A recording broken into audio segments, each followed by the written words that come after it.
The Texans able to get a 30-27 upset over the Cincinnati Bengals on a Matt Amendola game-winning field goal. C.J. Stroud dominating so far in the NFL after a beautiful come-from-behind victory last week against the Buccaneers. He goes up against the Bengals, and they're, I think 6.5-point underdogs, and he pulls out this one.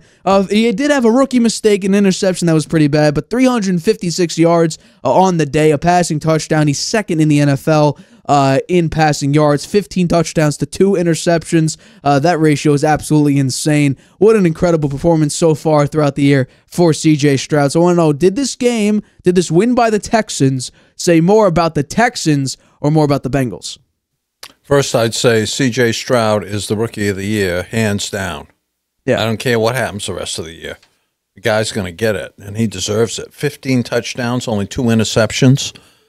They have a record of what now? 5-4. They're 5-4. 5-4. Right now, they're in the playoffs. Right now, they're a playoff team. Nobody picked them to do this well. I give their coaching a lot of credit too. I mean, they've got this guy very comfortable in the offense. He doesn't have any spectacular wide receivers out there. He's just making it work, man. Right. He is really something. Very, very special guy. Should have been the number 1 pick. You had him there. I had him number 2. But the Texans are probably feeling very lucky that they got him and didn't pick Bryce Young, who has been very, very poor. Right? I would agree with you there.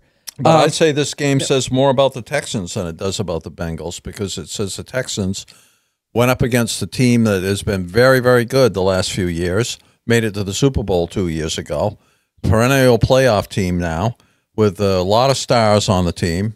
They didn't blink. They hung in there. The game was tied 27-27 right down to the end, and they managed to get down there and get a field goal and win it. I think it says more about the Texans than it does about the Bengals. It says a lot about their character. It says a lot about their confidence in themselves. For a very young team that is building around 2 players, C.J. Stroud and Will Anderson. Interesting. Well, I'm going to agree with you there. I do think this says more about the Texans just because of the fact that what we've seen so far from C.J. Stroud is sort of the reason why I picked him to go number 1. Just think about the Ohio State game, his last year in college with Ohio State against Georgia. Georgia had probably the most dominant defense in college football a couple years ago last year. And we saw I think C.J. Stroud threw for over 400 yards in that game. So Stroud knows how to play against great defenses. You go up against a Bengals team who right now was on a winning streak, and Joe Burrow seemed to be either in full form or very close to full form. You go up against that team and you throw basically a pass and party. And also, that game-winning drive, you had 1:33 left. You had, 46 or 47 seconds to win against Tampa Bay. You had a little bit more leeway in this come-from-behind win or I guess, game-winning drive. But I'm going to give it to Stroud. Stroud, I think right now, not only do I think, I would say right now he's the favorite for Offensive Rookie of the Year, I think this game, if last week didn't at least create rumors or murmurs, I think this game sort of solidifies the fact that not only will C.J. Stroud probably win Offensive Rookie of the Year, I think we need to talk about him potentially being the MVP of the league, because think about it, when we think of MVP, literally look at the words, most valuable player. If Davis Mills was put into this team right now, if he was put into this situation, what would his record be? 2-7, 1-8? What C.J. Stroud is, I know for a fact Davis Mills would not either be close or come from behind and win the game the past 2 weeks. I know that for a fact. But what C.J. Stroud is doing is he's been dominant, very, very dominant. He may have the best rookie season of all time. He's being extremely careful with the football. Going from what we saw in the preseason, we've talked about this, he looked scared in that first game against the Patriots in the preseason, to what he is now. He looks super confident. He looks like a 5-year veteran quarterback. He's not making mistakes. He had 1 bad interception, but I will also put a little bit of context on this game because, yes, while it was very impressive, C.J. Stroud had a beautiful come-from-behind victory.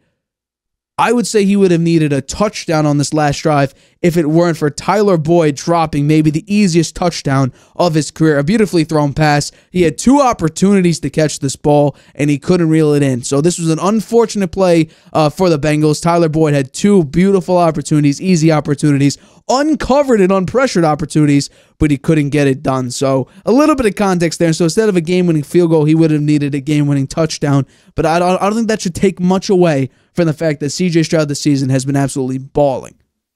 How much time was left when that happened? That field goal was kicked. Not the field goal, but when Boyd dropped the pass. It was 1:42 left. Okay, so they might have gone back down and scored a touchdown. Maybe. That's what I'm saying. So now, I mean, they did drive the ball down the field. Correct. Right? Yeah. Correct. But you would have needed and they one or two wound more up with the big-time ball plays. deep in their own territory. Well, the Bengals kicked the field goal then. Correct. Right? Yeah. And that made it 27-27. And then the Texans, they drove down the field pretty far, right, before they kicked the winning field goal. Right. Yeah. But you would need one or two big-time plays to get in the end zone. Maybe. But they might have done it. They might have done it. This guy is a magician. He's very good, and I agree with you. If he continues with these kinds of stats and winds up the year with 28 touchdowns and 4 picks, he could be the MVP. Yeah. And particularly if they make the playoffs and he wins a playoff game.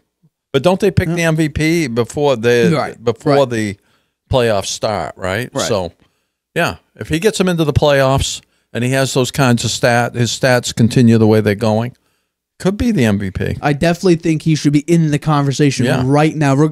Take rookie away. Who else would be ahead of him? We're talking about Lamar Jackson, Mahomes. I think Trevor Lawrence is still up there. I think Joe Burrow. I think Josh Allen is still in the conversation. I don't think so.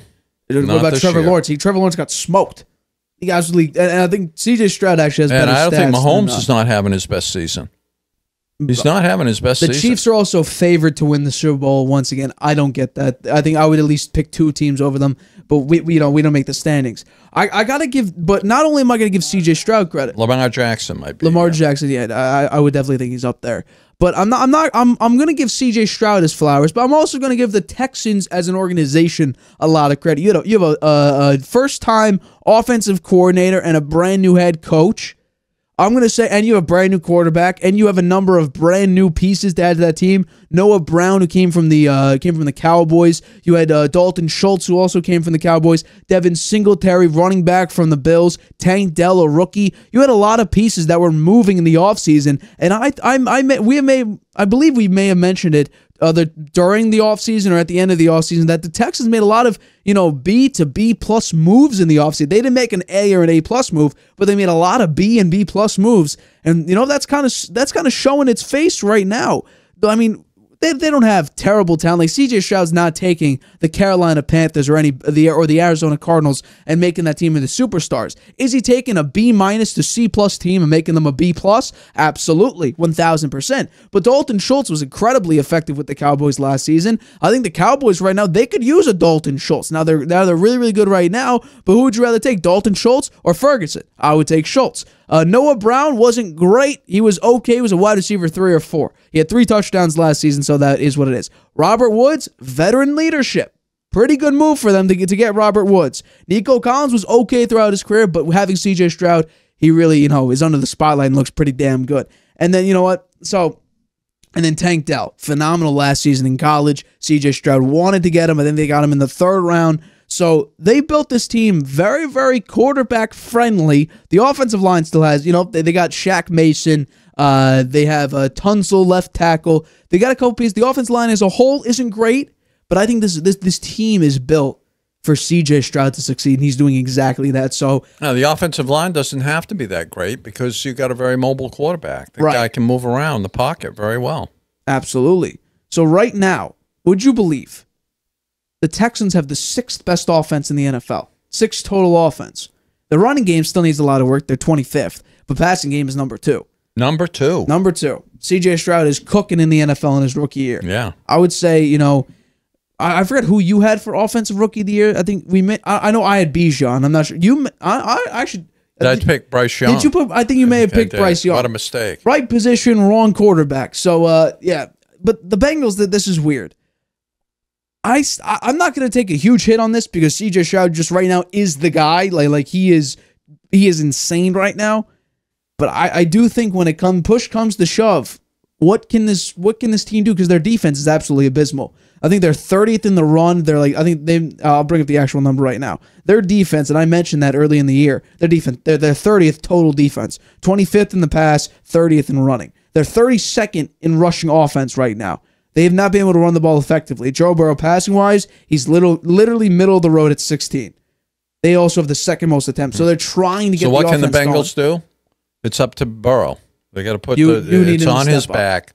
He's going to have to step up, play like the number one quarterback in the league, and that will get him over the hump.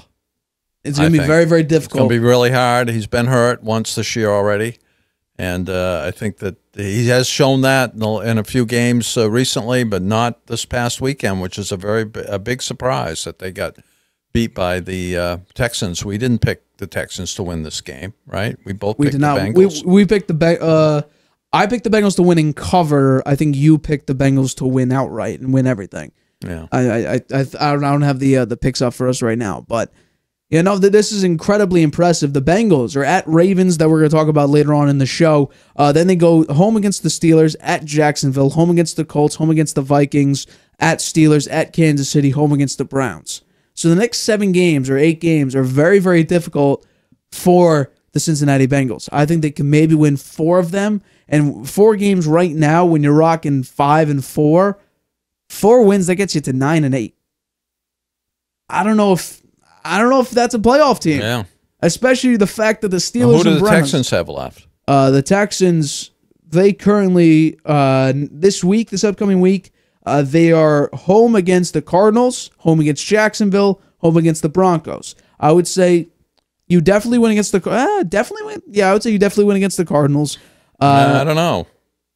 Kyler Murray, maybe. I got Kyler Murray. He brought him back for a winning score at the end. He had a very, very good game-winning drive. Yeah. And then you're at Jets, at Titans. I would say you go 2-0 there. Yeah. You go 2-0. And then you're home against the Browns and Titans. You go 1-1. I'll give 1-1, maybe 2-0. We'll see. And then at Indy, that's a win. So I think you can win. Yeah, I think they're going to make the playoffs, right? I would say you definitely win 4 games. And which, by the way, the start of the season, you said, by the way, the Texans, who last year went 13-1. Yeah, by the way, they're going to triple their win total next season. I thought they'd double it. That's what I think they win 6 or 7 games, and that I didn't feel great about. They may triple it this season. Yeah. And you know what? If CJ Stroud they may have the coach of the total, year, not only the MVP, rookie of the year, but also the coach of the year.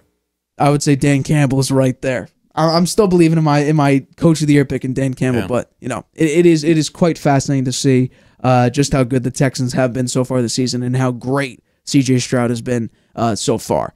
Hi everybody, thanks for watching. Make sure you subscribe here to get the latest from the show. Also, if you want to check out the full episode, make sure you click the I in the top right-hand corner right now. If you want to listen to this show anywhere you go, make sure you go to anchor.fm/The Harvey Hour or anywhere you get your podcasts.